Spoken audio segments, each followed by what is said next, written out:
Selamat siang anak-anak. Siang, Bu. Gimana ini kabarnya? Alhamdulillah baik.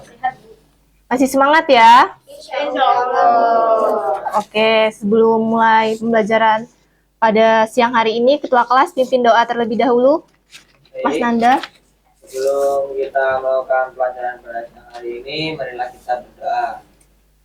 Duduk agak badan ibadahnya masing-masing. Berdoa dimulai.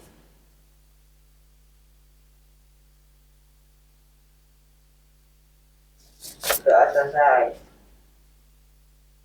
Oke, materi kita minggu ini yaitu organ tumbuhan.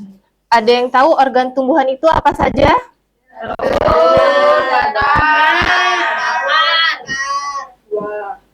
Satu lagi, apa? Iya, benar. Oke, yang pertama yang akan kita bahas yaitu akar. Akar merupakan bagian tumbuhan yang biasanya berkembang di bawah permukaan tanah.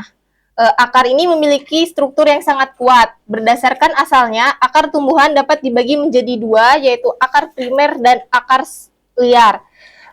Akar primer ini yaitu akar yang akan terus membesar dan memanjang. Sedangkan akar liar yaitu akar yang muncul dari batang, daun, atau jaringan lainnya.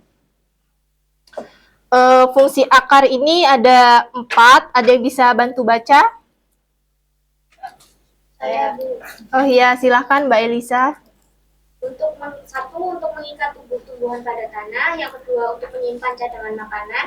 Yang ketiga, untuk menyerap air dan garam-garam mineral. Dan yang keempat, sebagai alat perkembangbiakan vegetasi. Ya, terima kasih Mbak Elisa. Ya, jadi fungsi akar itu ya, dia itu untuk menyerap air dan garam-garam mineral yang terlarut yang ada di bawah tanah. Selanjutnya ini ada struktur akar dapat menjadi dua macam. Yang pertama itu ada struktur akar luar. Struktur luar ini meliputi leher akar. Leher akar itu yang terletak di sini. Nih. Batas dari batang ke bawah, dan di sini leher akar. Terus cabang akar ini, terus rabut akar di sini, rambut akar di sini, tudung akar tuh ujungnya atau biasa disebut juga tutup akar. Selanjutnya ini ada struktur dalam akar, itu terdiri dari epidermis di sini, endodermis, silinder pusat, dan stele atau stele. Nah, di sini ada perbedaan dari akar monokotil dan akar dikotil. Itu bisa dilihat perbedaannya itu ada 7. Yang pertama itu ada sistem perakaran. Kalau yang monokotil itu akarnya serabut, kalau dikotil dia tunggang. Yang kedua itu batas ujung akar dan tudung akar. Kalau monokotil jelas, dikotil kebalikannya ya, tidak jelas. Selanjutnya itu ada perisikal. Kalau monokotil terdiri atas beberapa lapis sel berdinding tebal dan hanya berfungsi membentuk akar cabang. Sedangkan dikotil itu terdiri atas lapis sel berdinding tebal serta berfungsi membentuk akar cabang dan kambium gabus. Yang keempat itu ada berkas pengangkut, xilem atau phloem. Letaknya itu kalau monokotil berselang-seling membentuk lingkaran. Kalau dikotil itu silemnya berbentuk seperti bintang di pusat akar dan dikelilingi oleh phloem. Di antara silem dan phloem terdiri kambium. Dan ini contoh gambarnya. Yang kelima itu ada jumlah lengan protokilem. Kalau monokotil itu lebih dari 12. Kalau dikotil itu hanya berjumlah 2 atau sampai 6. Selanjutnya itu ada kambium. Kalau monokotil dia tidak ada kambium, tapi kalau dikotil dia memiliki kambium. Terakhir, empelur. Kalau monokotil ada terletak di pusat akar, dikotil tidak ada.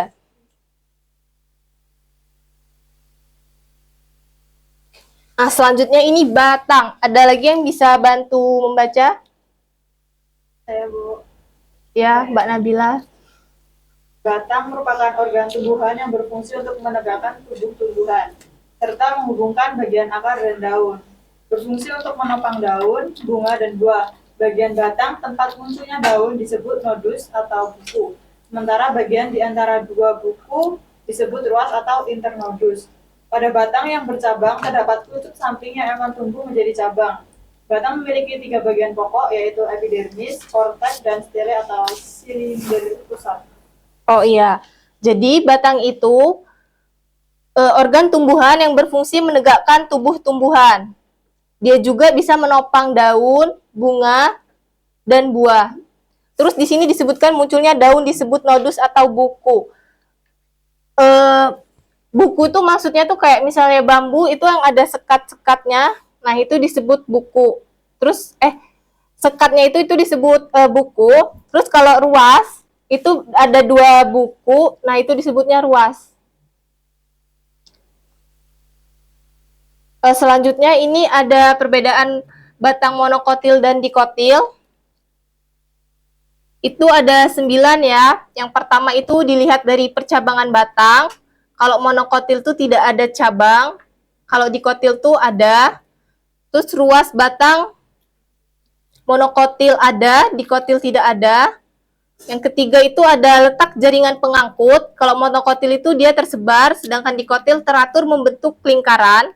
Selanjutnya itu yang keempat ada kambium, monokotil tidak ada, dikotil ada, yaitu kambium gabus, kambium vaskular, dan kambium intervaskular. Yang kelima ada jaringan dasar, kalau monokotil itu tidak dapat dibedakan menjadi korteks dan empelur. Kalau dikotil dapat dibedakan menjadi korteks dan empelur. Selanjutnya ini ada pertumbuhan sekunder, pada batang monokotil tidak ada. Dikotil, pada batang dikotil itu karena aktivitas kambium sehingga diameter batangnya akan terus bertambah. Yang ketujuh itu ada tipe jaringan pengangkut untuk batang monokotil, kolateral tertutup, dikotil, kolateral terbuka. Yang kedelapan sel-sel seludang berkas pengangkut. Untuk monokotil ada mengelilingi berkas pengangkut, sedangkan dikotil tidak ada. Yang terakhir itu ada empelur. Kalau monokotil, empelurnya meluas hingga akar dan batang, serta diapit oleh xilem dan floem secara berselang-seling. Kalau dikotil, empelurnya terdapat di pusat batang, ditemukan pada batang yang masih muda atau tumbuhan yang tidak berkayu. Contohnya itu mungkin seperti singkong ya. Nah, ini ada contoh gambar struktur anatomi batang monokotil dan dikotil. Ini bisa kalian perhatikan.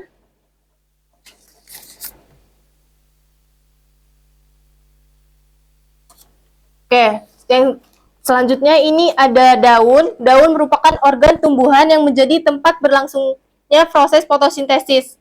Berdasarkan ada tidaknya jaringan falesit, ada 2 tipe daun, yaitu daun dorsiventral dan daun isobilateral. Jaringan falesit ini jaringan utama tempat terjadinya fotosintesis ya, yaitu daun. Terus kalau daun dorsiventral itu daun yang sisinya itu berbeda, misalnya sisi atas warnanya itu lebih terang, sedangkan kalau bagian bawahnya dia enggak, lebih ini warnanya lebih muda. Terus kalau daun isobilateral itu permukaan sisi atas dan bawah daunnya tuh sama, seperti daun kelapa, mangga itu. Selanjutnya ini ada daun menjadi kokoh karena adanya tulang-tulang daun. Ada 4 macam pertulangan daun, yaitu menyirip, menjari, melengkung, dan sejajar. Ada yang bisa kasih contoh daun menyirip itu daun apa? Menyirip. Menyirip. Mangga, Bu. Ya, menyirip. Kamu tuh Menyirip. Ada lagi? Daun apa lagi?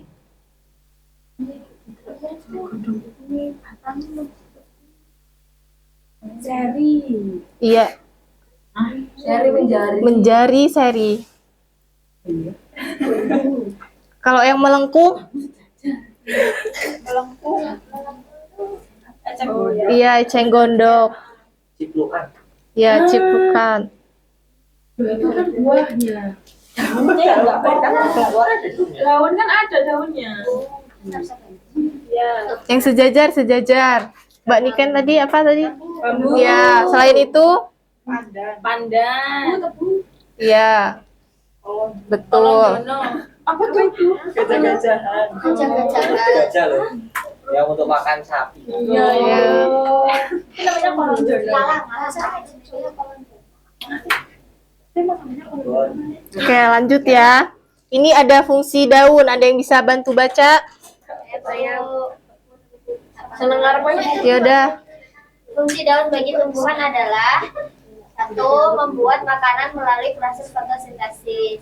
Yang kedua, sebagai alat pengeluaran air melalui gutasi, sebagai alat pengeluaran uap air dalam proses transpirasi, menyerap CO2 dan menyerap CO2 dan melepas O2. Melepaskan O2. pada saat fotosintesis, alat respirasi bagi tumbuhan dan tempat penyimpanan cadangan makanan. Iya, jadi daun ini memang berfungsi untuk ini ya, apa sih? Proses fotosintesis. Terus daun ini juga ada tiga bagian, itu ada helaian daun, pelepah daun, dan tangkai daun. Nah, ini ada perbedaan daun monokotil dan dikotil. Ini bisa anak-anak lihat ya. Perbedaannya ada 4. Selanjutnya ini ada bunga.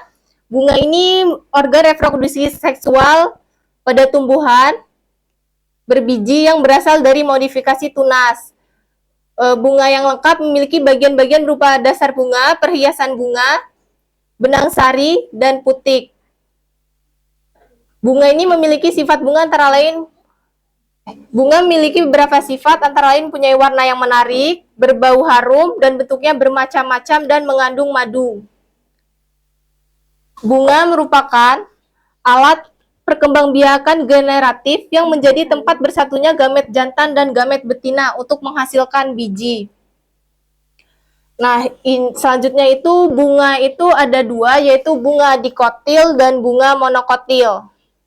Bunga monokotil itu bagian-bagian yang bunganya berjumlah 3 atau kelipatan 3. Itu contohnya seperti bunga anggrek. Ini maksudnya ini kelopaknya itu ada 3 kan, bunga anggrek itu ada kelopaknya 3 tuh. Terus bunga lili itu contoh bunga monokotil. Kembang sepatu itu dikotil. Bunga dikotil. Ya, bagian-bagian bunganya berjumlah 4 atau 5 atau kelipatan dari kedua angka tersebut. Iya. Bunga sepatu, bunga alamanda, terus bunga tapak dara, itu bunga dikotil.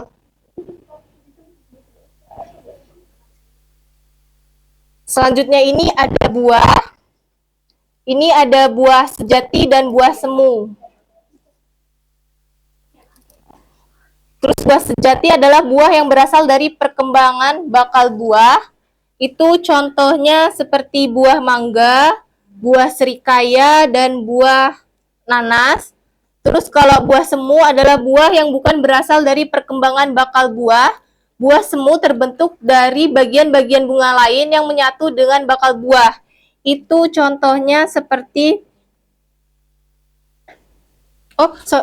kalau buah semu ini contohnya itu buah jambu monyet, arbe, terus nangka. Selanjutnya ini ada biji. Biji merupakan perkembangan lebih lanjut dari bakal biji. Biji umumnya terdiri dari beberapa bagian. Ini ada 11 bagian ya. Kulit biji, kulit luar, dan kulit tengah. Oke, cukup sekian materi yang dapat Ibu sampaikan. Ini ada tugas ya. Cuman karena waktunya sudah habis, jadi nanti dikerjakan di rumah. Nanti Ibu kirim ya modulnya juga dan tugasnya. Baik, cukup sekian materi yang dapat Ibu sampaikan. Ibu akhiri, wassalamualaikum warahmatullahi wabarakatuh. Waalaikumsalam warahmatullahi wabarakatuh. Terima kasih